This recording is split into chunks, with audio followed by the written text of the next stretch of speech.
It's your seventh chapter, and the chapter is simultaneous differential equation. Ordinary simultaneous differential equation. Method for solving a simultaneous linear differential equation with constant coefficient is that first method is that, देखो यहाँ आपके obvious है, name से आपको पता चल रहा होगा कि साइमल्टेनियस डिफरेंशियल इक्वेशन है. सो आपके पास यहाँ दो डिपेंडेंट होंगे and one is your independent variable. ठीक है. Here x and y both are dependent variable and t is here independent variable.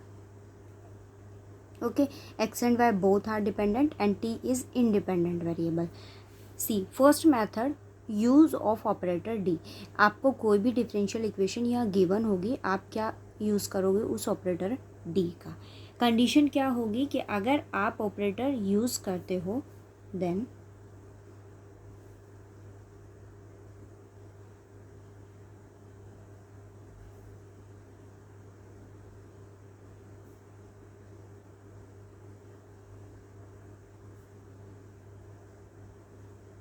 उस केस में आपके पास सिंबॉलिक फॉर्म क्या होगी, दो इक्वेशंस आपके पास होगी. सो फर्स्ट इक्वेशन क्या होगी, f of d x plus f of two d y equal to d one. और डी आपके पास क्या होता है, सेकेंड आपके पास कोई भी इक्वेशन होगी five one d x plus five two d y equal to. अब अगर हम T1 और T2 की बात करें, ये आपके पास फंक्शन ऑफ किसके होते हैं, इंडिपेंडेंट वेरिएबल के. Here independent variable is T, x and y are dependent and T is independent. Okay, x and y both are dependent and T is your independent variable. f1 dx plus f2 dy equals to t1, phi1 dx plus phi2 dy equals to tt. t1 and t2 both are independent, both are the functions of independent variable. Phi f1, f2, phi1 and phi2 are rational function of the operator d with constant coefficient. Okay तो आपके पास यहाँ कोई भी function given, मतलब कोई भी differential equation आपके पास गिवन होगी, तो आप क्या करोगे, वहाँ ऑपरेटर को शिफ्ट करो. जैसे आप लीनियर इक्वेशन सॉल्व करते हो, फर्स्ट सपोज मेरे पास अगर कोई इक्वेशन कुछ ऐसे फॉर्म करे x plus two y equals to zero, otherwise आपके पास इक्वेशन हो x plus y equals to three, तो आप यहाँ क्या करते हो, कोफिशिएंट चेक करते हो. उसने कहा है ना कांस्टेंट कोफिशिएंट होंगे, सो आप फर्स्ट ऑफ ऑल क्या करते हो, कांस्टेंट कोफिशिएंट्स को चेक करते हो, जो जिसका मल्टीपल होता है आप चेक करते हो कि अगर कोफिशिएंट यहाँ वन है, यहाँ भी वन है, तो आप इनको एलिमिनेट करके सॉल्यूशन फाइंड आउट करते हो. सिमिलर केस आपके पास यहाँ एप्लीकेबल होगा कि जो भी इक्वेशन आपके पास यहाँ गिवन होती है, जो भी डिफरेंशियल इक्वेशन आपके पास यहाँ गिवन होगी, आप क्या करोगे, उसके लिए सॉल्यूशंस फाइंड आउट करोगे. और सॉल्यूशन हम कैसे, दो मेथड आपके पास होते हैं. आप फर्स्ट क्या करोगे, वहाँ पर ऑपरेटर डी को यूज़ करो और वहाँ से कोफिशिएंट चेक करो कि दोनों में आपके पास कोफिशिएंट क्या रहता है. वहाँ से कोफिशिएंट कंपेयर करके आप x और y के सॉल्यूशन निकालो, या फिर आप d की वैल्यू निकालो, या फिर dx/dt निकालो, dy/dt निकालो. सॉल्यूशन कोई भी एक सॉल्यूशन आप फाइंड आउट करो, x y जो भी आपके पास फाइंड आउट होता है, फिर उसको आप इस इक्वेशन में या इस इक्वेशन में as your wish from two equations, these two equations आप किसी एक वैल्यू को सब्स्टिट्यूट करो और दूसरी इक्वेशन का सॉल्यूशन फाइंड आउट कर लो. सिंपली आपको यही सॉल्यूशंस आपको फाइंड आउट करने हैं. ठीक है. अब अगर मैं बात करूँ सेकंड मेथड की, तो सेकंड मेथड आपके पास होता है कि आप वहाँ क्या करोगे, मेथड ऑफ डिफरेंशिएशन का यूज़ करोगे. मतलब आप वहाँ सिंपली उनको डिफरेंशिएट करो और सॉल्यूशन फाइंड आउट कर लो. ठीक है. सो सिंपली है, इतना कुछ टफ नहीं है. बस आपके पास कुछ ऐसे इक्वेशन फॉर्म करेगी, यहाँ मैंने एक्स और वाई का यूज़ किया है, वहाँ आपके पास इक्वेशन डिफरेंशियल फॉर्म में होगी. ऑब्वियसली डिफरेंशियल इक्वेशन सॉल्व कर रहे हो, सो वो डिफरेंशियल फॉर्म में होगा. तो वहाँ आपको सिर्फ इतना चेक करना है कि कोफिशिएंट क्या है, या तो आप ऑपरेटर डी का यूज़ करो या फिर आप मेथड ऑफ डिफरेंशिएशन का यूज़ करो. ठीक है. देखो ज़रा क्वेश्चन हमें क्या कहता है, उसने आपको कहा है solve the following simultaneous equation.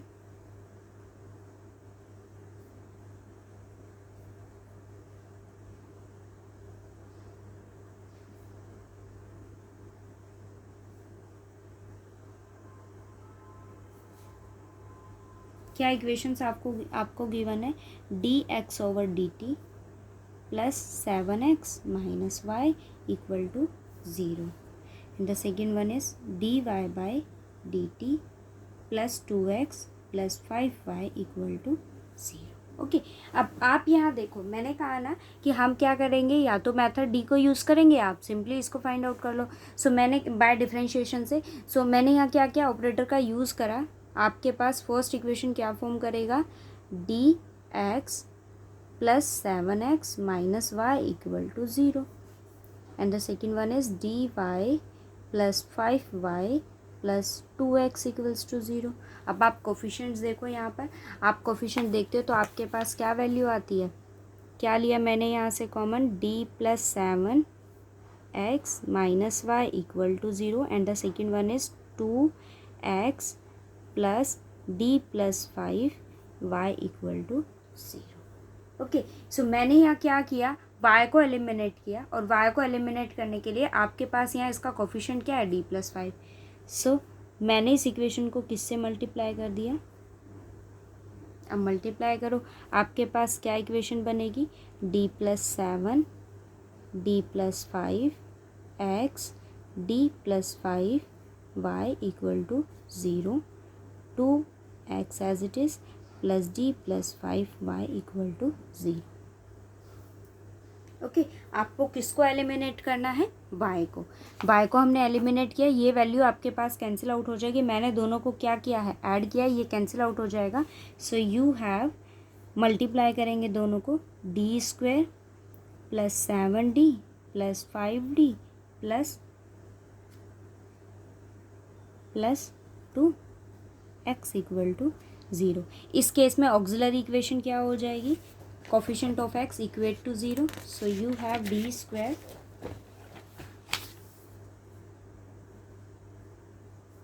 Seven plus 5 is 12d 35 plus 2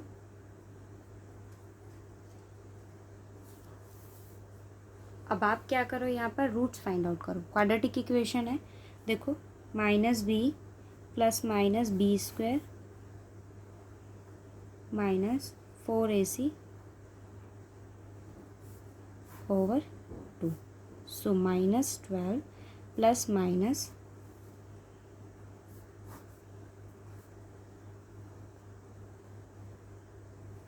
bye 2, तो आपके पास वैल्यू क्या आ गई, -6 प्लस माइनस। ओके, सो आपने यहाँ y को एलिमिनेट किया है, ये कोफिशिएंट ऑफ क्या था, x, solution of x is that e raise to power -6। Independent variable यहाँ क्या है, t। इस चीज़ का ध्यान रखना, आप अगर डिफरेंशियल इक्वेशन को, जैसे आपने 4th चैप्टर में पढ़ा है, वहाँ सॉल्यूशन हम निकालते थे y में, आपको जो इक्वेशन गिवन होती थी वो डी वाई एक्स में गिवन होती थी, आप यहाँ y लिखते थे और इंडिपेंडेंट वेरिएबल वहाँ x था, तो सॉल्यूशन किस में आता था, x में।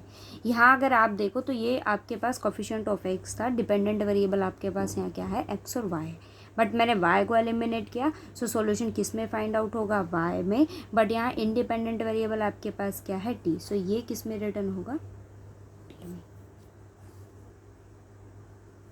c1 cos t plus c2 sin t। सो आपके पास वैल्यू यहाँ किसकी आई है, x की। अब मैंने क्या किया यहाँ पर, y को फाइंड आउट करने के लिए dx बाई dt को फाइंड आउट किया। देखो, dx बाई dt, दोनों फंक्शंस आपके पास t का है, तो मैंने e माइनस 6t को एज इट इज़ रखा, minus c1 sin t plus c2 cos t minus 6 e minus 6t c1 cos t plus c2 sin t। Okay, so आपके पास यहाँ वैल्यू किसकी आ गई है, dx बाई dt की। अब आप अगर यहाँ देखो तो आपके पास x है, dx बाई dt भी आपके पास है। सो सॉल्यूशन हम y कैसे निकाल सकते हैं, y is equals to dx by dt plus 7x। So you have y equals to dx by dt। अब आप वैल्यू को सब्स्टिट्यूट कर दीजिए और किसका सॉल्यूशन निकालिए, ठीक है। अब y एज इट इज़ रहेगा। dx बाय dt हमने क्या फाइंड आउट करा है, e raise to power -60 minus c1 sin t plus c2 cos t -6 e -6t c1 cos t plus c2 sin t। Okay, plus 7x है, plus 7 और x की value आपके पास क्या है, e raise to power -60 c1 cos t plus c2 sin t। Okay, अब आप इसको सॉल्व करो। e रेज टू पावर -60 आपके पास एज इट इज़, देखो इनके कोफिशिएंट सेम है, सो मैंने इसको कंबाइन किया। e -60 आपके पास as it is -c1 sin t plus c2 cos t। यहाँ अगर आप देखो 7 - 6 is 1, so e -60 c1 cos t plus c2 sin t। Okay, so you have e -60 c2 minus c1 sin t plus c2 plus c1 cos t is your solution। Okay, ऐसे ही questions हैं, आप try करना।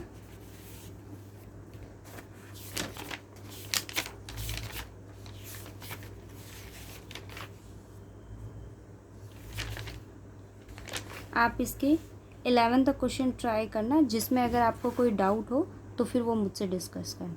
Okay, आप सिर्फ आज 11 तक question ही try करना, उसके बाद नेक्स्ट क्वेश्चन हम कल करेंगे। और 11 तक मुझे डाउट बताना कि कौन सा क्वेश्चन में, किस क्वेश्चन में आपको प्रॉब्लम है, और बताना कि आज का लेक्चर समझ आया है या नहीं आया। ओके।